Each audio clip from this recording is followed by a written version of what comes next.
Alright, David Harry here, and I have just sold my Mac Mini M1. That is why I don't have one here to show you and to say I'm about to sell it. I've already sold it. Right, so what it is, I'm just going to try and not do a long video here, and I'm just going to try and explain to people why I've sold it, and hopefully this video is going to be good for, like, you know, people who do watch me stuff to understand why suddenly I won't be doing any more stuff with the Mac Mini M1. Now, I will start by saying the Mac Mini M1 is probably the most impressive computer I have ever bought. I absolutely am totally sold on going to ARM processing and everything that represents and entails. And I think that what Apple have done with Mac and going to the M1 socks and stuff like that, basically moving to ARM, has been absolute genius. It has also been something that I personally believe the world needs, this really good shift in thinking about how to do computing, especially more so for us, like, you know, home computing and stuff like that. Like high performance, low power usage, low noise. Seriously, there is nothing in there to not like. So why have I got shut of it if it's that good? It's basically me. What it is, I use a piece of software on Windows, right, called Edius. That is my NLE, non-linear editing software, video editing software. Now, what happened was, when I got the Mac, I knew Edius wasn't available on, like, you know, Mac. But that wasn't going to be such an issue, I thought, because it was like, I'll try and learn something different to use on the Mac.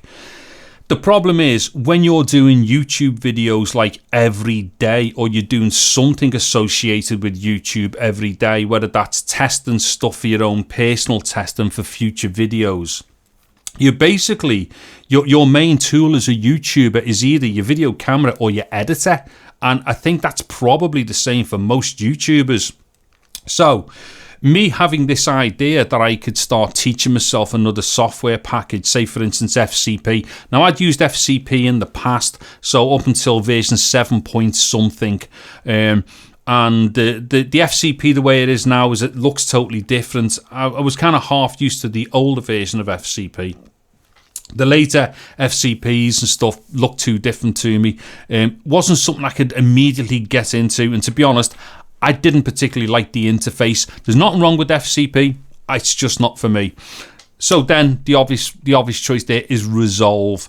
Unfortunately, Resolve has a learning curve, and it just become very apparent to me that my main issue was not having the time to learn something new on the Mac.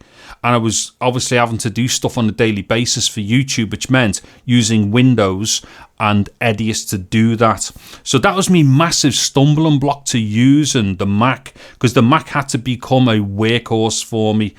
Anyways, the other thing was audio. Now, as it happens, I use Cubase by Steinberg. I've used Cubase for like over 30 years or around 30 years now. So I know Cubase like really well. Now, the thing with Cubase, it might have changed just now, but it wasn't optimized for ARM, and also on top of that, it didn't run via Rosetta either. So Rosetta couldn't do the x86 emulation of the previous Mac versions of Cubase to run on, like, you know, on ARM. So I was a bit stuck there. Like I say, that might have changed right now, but unfortunately, I'd already made the decision to kind of sell it on and whatnot. Anyway, so yeah, the other thing was, and again, I'm not moaning about any of this because this is nothing to do with the computer itself. I also had the thought that moving into M1 was going to give me this thing where I could use certain stuff off the App Store from the iPad, because obviously it's all ARM based. And as much as yes, it is all compatible, it then worked out to be very tricky, because very quickly we found out that there was certain caveats to using apps from the App Store for iOS on the M1 devices, and also very quickly more of the developers like, you know, insisted that their stuff didn't get, like, you know, downloaded to M1 devices. That's all cool as well. I don't disagree with it, because if you're a developer, why would you want people suddenly, you should be paying for something on a proper platform, as it were. I would say proper platform. I'm not saying, you know, iPad and iOS is not a proper platform, but somebody pays, like, or gets free or pays a small amount of money for something on iOS, and then when they go to Mac, they normally pay for, like, the full version of something, or the bigger brother of the thing, or the bigger sister of a particular program or software or app. So I can totally understand, you know, these developers go, no, Apple, we don't want our iOS, you know, apps going onto M1 devices. We want people to go and buy the proper thing for their, you know, their M1 computer. However, I was looking forward to doing a bunch of game stuff, and it didn't happen. Not a problem with the hardware. It's got nothing to do with the hardware. That's just, you know, things hadn't really worked out down those lines, really. So yeah, at the end of the day, I just wasn't using that device that much. So in the end, I thought, you know what, I'll get shut of it now, try and lose the least amount of money you can. And I've now ploughed that money into ordering a new iPad Pro M1. So that's definitely something that I can utilise immediately, because I love iPads, I use iPads, and I've used them for a long time.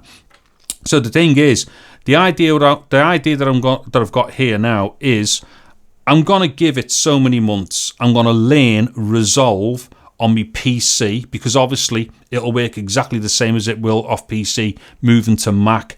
As soon as I'm proficient enough on Resolve to do what I do with Edius and do it in Resolve, I will then go and buy another Mac. Without a shadow of a doubt, I will at some point move totally to Mac. It's happening.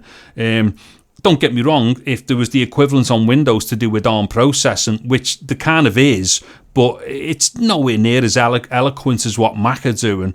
It's this whole thing about, like, you know, low power, low noise, you know, like high data throughput and stuff, or high computation for low power usage and stuff. I totally love it. It's amazing. So at some point, like I say, I will end up going probably totally Mac, to be honest. Windows I might have to keep a hand in because of certain things that I do. And also for things like video capture and stuff, the Windows side of stuff is a little bit easier to do that because of PCIe and things like that. However, like I say, I will go to Mac at some point properly, and that will mean going back to probably the Mac Mini as well. So for now, yes, the reason for selling it is only because it's me and I totally love it. And if you're somebody who doesn't need to be on Windows, I would strongly recommend moving over to Mac and going to the Mac Mini or any of the M1 devices, whichever one suits you, whether it's something to sit down at a table with like a Mac Mini, although you could use one of the laptops to do that, or whether it's portable with the laptops. They're all good.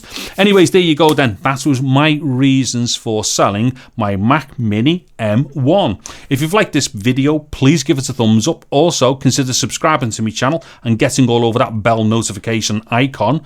I've been David Harry. Thank you very much for watching this video. Take care and goodbye now.